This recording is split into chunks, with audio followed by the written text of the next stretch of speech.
ಎಲ್ಲರಿಗೂ ನಮಸ್ಕಾರ. ಮಿತಾಸ್ kitchen and life ಸ್ಟೈಲ್ಗೆ ಸ್ವಾಗತ. ನೋಡಿ ಸ್ನೇಹಿತರೆ, ನಾನಿಲ್ಲಿ ಕಾಡು ಮಾವಿನ ಹಣ್ಣು ತಗೊಂಡಿದ್ದೇನೆ. ಕಾಟು ಮಾವಿನ ಹಣ್ಣು ಇವಾಗ ಇದು ನಾನು ತೊಳಿಲಿಲ್ಲ. ಇವಾಗ ಇದಕ್ಕೆ ನೀರು ಹಾಕಿ ಚೆನ್ನಾಗಿ ವಾಶ್ ಮಾಡೋಕೆ ಉಂಟಲ್ಲ, ಇಲ್ಲಿ ನೋಡಿ ಈ ಕಪ್ಪು ಕಪ್ಪೆಲ್ಲ ಉಂಟಲ್ಲ, ಇದನ್ನೆಲ್ಲ ಚೂರಿಯಲ್ಲಿ ಒಂದು ಸ್ವಲ್ಪ ಹೀಗೆ ಮಾಡಿಕೊಂಡ್ರೆ ಆಯ್ತು. ನೋಡಿ ಹೀಗೆ ಇದೆಲ್ಲ ಮಾವಿನಕಾಯಿದು ಪಾಮಜ್ಜಿ ಮೇಲೆ ಪಾಮಜ್ಜಿ ಹಿಡ್ದಿರ್ತದೆ. ಒಂದು ಸ್ವಲ್ಪ ಕತ್ತಿಯಲ್ಲೆಲ್ಲ ಹೀಗೆ ಮಾಡಿಕೊಂಡ್ರೆ ಆಯ್ತು. ನೋಡಿ ಹೀಗೆ ಮಾಡಿಕೊಂಡ್ರೆ ಚೆನ್ನಾಗಿ ಕ್ಲೀನ್ ಆಗ್ತದೆ. ಫಸ್ಟಿಗೆಲ್ಲ ಪಾಮಜ್ಜಿಯನ್ನು ತೆಕ್ಕೊಳ್ಳುವ. ನೋಡಿ ಹೀಗೆಲ್ಲವನ್ನು ಫಸ್ಟಿಗೆ ತೆಗೆದು ಕ್ಲೀನ್ ಮಾಡಿ ತರುವ. ಇವಾಗ ನೋಡಿ ಮಾವಿನ ಹಣ್ಣನ್ನೆಲ್ಲ ಕ್ಲೀನ್ ಮಾಡಿ ತೊಟ್ಟನ್ನೆಲ್ಲ ತೆಗೆದಿದ್ದೇನೆ. ಇನ್ನಿದು ಸಿಪ್ಪೆ ಮತ್ತು ಇದರ ಗೊರಟನ್ನು ಬೇರೆ ಬೇರೆ ಮಾಡುವ. ನೋಡಿ ಹೀಗೆ ಮಾಡುವ. ಕೆಲವೊಂದು ಸಲ ಸಣ್ಣ ಹುಳ ಇರ್ತದೆ, ಅದನ್ನೆಲ್ಲ ಚೆಕ್ ಮಾಡಿಕೊಳ್ಬೇಕು.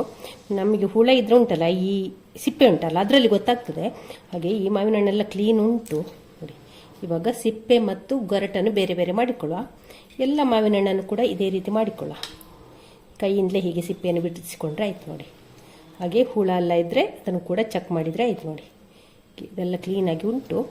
ನಾವು ಯಾವಾಗಲೂ ಚಂಡು ಪುಳಿ ಮಾಡುವಾಗ ಉಂಟಲ್ಲ, ಸ್ವಲ್ಪ ಹುಳಿ ಕಾಡು ಮಾವಿನಕಾಯಿ ಇದ್ದರೆ ಉಂಟಲ್ಲ ತುಂಬ ಒಳ್ಳೆಯದಾಗ್ತದೆ. ತುಂಬ ಸ್ವೀಟು, ಲೆಕ್ಕದಿಂದ ಜಾಸ್ತಿ ಸ್ವೀಟ್ ಇದ್ದರೆ ಅಷ್ಟು ಒಳ್ಳೆಯದಾಗೋದಿಲ್ಲ. ನೋಡಿ ಹೀಗೆ ಎಲ್ಲವನ್ನು ಕೂಡ ಫಸ್ಟಿಗೆ ಹೀಗೆ ಮಾಡಿಕೊಳ್ಳುವ.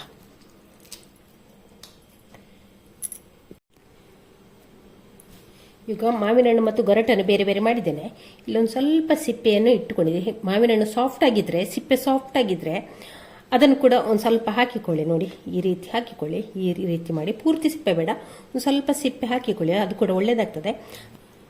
ಸಿಪ್ಪೆ ಸ್ವಲ್ಪ ಮೆತ್ತಗಿದ್ರೆ ತಿನ್ನುವಾಗ ಉಂಟಲ್ಲ, ತುಂಬ ಮೆತ್ತಗಿದ್ರೆ ಮಾತ್ರ ಆ ಥರದ ಸಿಪ್ಪೆಯನ್ನು ಮಾತ್ರ ಹಾಕಿಕೊಳ್ಳಿ.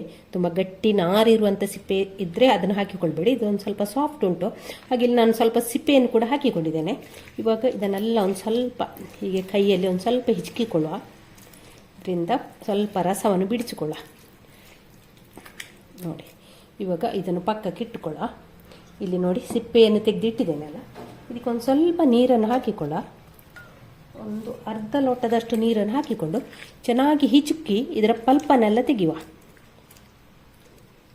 ಹೀಗೆ ನೋಡಿ ಕೈಯಲ್ಲಿ ಹೀಗೆ ಮಾಡೋಗುಂಟಲ್ಲ, ಪಲ್ಪೆಲ್ಲ ಬರ್ತದೆ. ಹೀಗೆ ಒಂದು ಸ್ವಲ್ಪ ಸ್ವಲ್ಪ ನೀರು ಹಾಕಿ ಒಂದು 2 ಸಲ ಇದನ್ನು ಹಿಚುಕಿ ರಸ ತಗೊಂಡ್ರೆ ಆಯಿತು.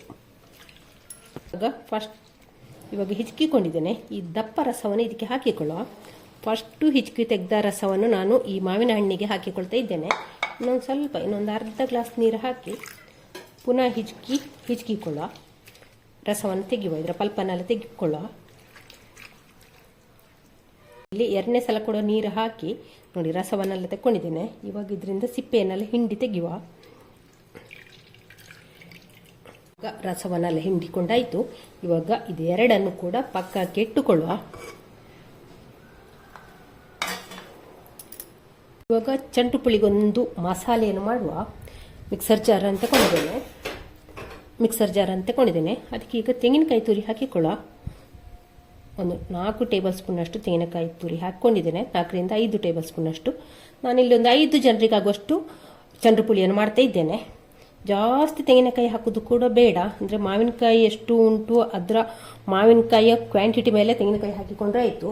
ಜಾಸ್ತಿ ತೆಂಗಿನಕಾಯಿ ಹಾಕಿ ತುಂಬ ಮಾಡಿದರೆ ಉಂಟಲ್ಲ, ಅದರ ಟೇಸ್ಟ್ ಸಿಗೋದಿಲ್ಲ. ಹಾಗೆ ಇಲ್ಲೊಂದು 2 ಕಾಯಿ ಮೆಣಸು ಹಾಕಿದ್ದೇನೆ. ಖಾರ ಕಡಿಮೆ ಅಂತ ಅನಿಸಿದರೆ ಬೇಕಾದ್ರೆ ಹಾಕಿಕೊಳ್ಬೋದು. 2 ಕಾಯಿ ಮೆಣಸು ಹಾಕಿದ್ದೇನೆ. ಹಾಗೆ ಇಲ್ಲಿ ಒಂದು ತುಂಡು ಈರುಳ್ಳಿ ಹಾಕಿದ್ದೇನೆ. ಈರುಳ್ಳಿ ಬೇಡದವರು ಸ್ಕಿಪ್ ಮಾಡ್ಬೋದು. ಈರುಳ್ಳಿ ಹಾಕಬೇಕು ಅಂತಲೇ ಇಲ್ಲ, ಹಾಕಿದ್ರೆ ಒಂಥರ ಟೇಸ್ಟ್ ಚೆನ್ನಾಗಿರ್ತದೆ. ಈಗ ಒಂದು ಸಣ್ಣ ತುಂಡು ಈರುಳ್ಳಿಯನ್ನು ಕೂಡ ಹಾಕಿದ್ದೇನೆ. ಹಾಗೆ ಮುಖ್ಯವಾದ ಇಂಗ್ರೀಡಿಯೆಂಟ್ಸ್ ಅಂದರೆ ಸಾಸಿವೆ ಹಾಕಲೇಬೇಕು. ಸಾಸಿವೆ ಹಾಕಿದರೆ ಮಾತ್ರ ಚಂಡು ಪುಳಿಯ ಟೇಸ್ಟ್ ಅಂತೂ ಡಬಲ್ ಆಗ್ತದೆ. ಹಾಗೆ 1 ಟೀ ಸ್ಪೂನಷ್ಟು ಸಾಸಿವೆಯನ್ನು ಕೂಡ ಹಾಕಿದ್ದೇನೆ. ಹಸಿ ಸಾಸಿವೆ, ಹುರಿಬಾರ್ದು. 2ನೇ ಸಲ ನಾವು ಹಿಂಡಿ ತೆಗೆದೇವಲ್ಲ, ಅದೇ ನೀರನ್ನು ಇದಕ್ಕೆ ಸೇರಿಸ್ತಾ ಇದ್ದೇನೆ. ಇವಾಗ ಇದನ್ನು ಮುಚ್ಚಿ ನಯವಾಗಿ ರುಬ್ಬಿಕೊಂಡು ಬರುವ. ಇವಾಗಿಲ್ಲಿ ಮಸಾಲೆಯನ್ನು ರುಬ್ಬಿಕೊಂಡಾಯಿತು. ನಯವಾಗಿ ರುಬ್ಬಿಕೊಂಡಿದ್ದೇನೆ. ಇದನ್ನೀಗ ನಾವು ಮಸಾಲೆಯನ್ನು ಈ ಹಿಚುಕಿಕೊಂಡಂಥ ಮಾವಿನ ಹಣ್ಣಿಗೆ ಹಾಕಿಕೊಳ್ಳ. ಈಗ ಇದಕ್ಕೆ ಮಿಕ್ಸರ್ ಜಾರ್ ತೊಳೆದಂಥ ನೀರನ್ನು ಕೂಡ ಸೇರಿಸ್ತಾ ಇದ್ದೇನೆ. ಈಗ ಇದಕ್ಕೆ ರುಚಿಗಾಗುವಷ್ಟು ಉಪ್ಪನ್ನು ಕೂಡ ಹಾಕ್ತಾ ಇದ್ದೇನೆ. ಇವಾಗೊಮ್ಮೆ ಚೆನ್ನಾಗಿ ಮಿಕ್ಸ್ ಮಾಡುವ. ಮಾವಿನ ಹಣ್ಣು ಈ ಮಸಾಲೆ ಎಲ್ಲ ಚೆನ್ನಾಗಿ ಬೆರಿಬೇಕು. ಆ ರೀತಿ ಒಮ್ಮೆ ಚೆನ್ನಾಗಿ ಮಿಕ್ಸ್ ಮಾಡುವ. ಮತ್ತು ನಾವು ಚಂದ್ರಪುಳಿ ಉಂಟಲ್ಲ, ಇದು ತುಂಬ ನೀರು ಮಾಡಲಿಕ್ಕಿಲ್ಲ, ಹಾಗೆ ತುಂಬ ದಪ್ಪ ಸಹ ಬೇಡ, ಅದೇ ರೀತಿಯಲ್ಲಿದ್ದರೆ ಆಯಿತು. ಇವಾಗ ಟೇಸ್ಟ್ ನೋಡಿದ ನಂತರ ನಾವು ಬೆಲ್ಲ ಹಾಕುವ. ಮತ್ತು ಚಂದ್ರಪುಳಿಗೆ ನಾವು ತೆಕ್ಕೊಳ್ಳೋವಾಗ ಸಹ ಅಷ್ಟೇ, ತುಂಬ ಹಣ್ಣಾದ ಮಾವಿನ ಹಣ್ಣು ಬೇಡ, ಒಳ್ಳೆದಿರುವುದಿಲ್ಲ. ಅದೊಂದು ಸ್ವಲ್ಪ ಹುಳಿ ಬೇಕು ಮಾವಿನ ಹಣ್ಣು, ಅಂದರೆ ಮಾತ್ರ ಟೇಸ್ಟ್ ಚೆನ್ನಾಗಿರ್ತದೆ. ಇವಾಗ ಟೇಸ್ಟ್ ನೋಡಿದ ನಂತರ ಬೇಕು ಅಂತ ಅನಿಸಿದರೆ ಮಾತ್ರ ಬೆಲ್ಲ ಹಾಕಿಕೊಂಡ್ರೆ ಆಯಿತು.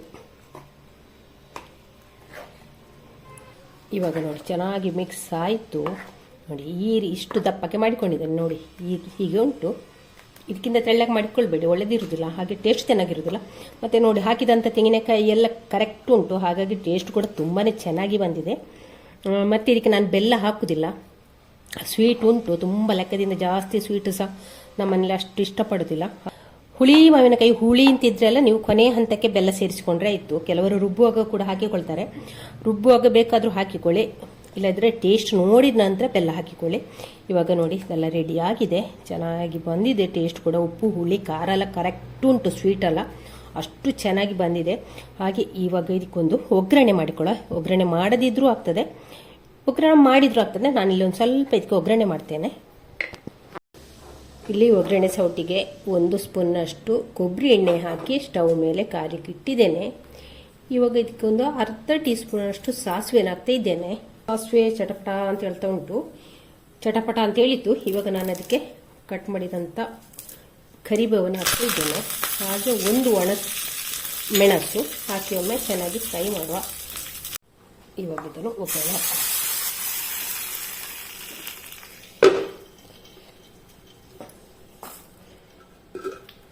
ಚೆನ್ನಾಗಿ ಮಿಕ್ಸ್ ಮಾಡುವ. ನಮ್ಮ ಅದ್ಭುತವಾದ ಚಂದ್ರಪುಳಿ ರೆಡಿ ಆಯಿತು. ಬೆಳಗ್ಗೆ ಅನ್ನ ಮತ್ತು ಚಂದ್ರಪುಳಿ ಒಬ್ಬ ಬೆಸ್ಟ್ ಕಾಂಬಿನೇಷನ್.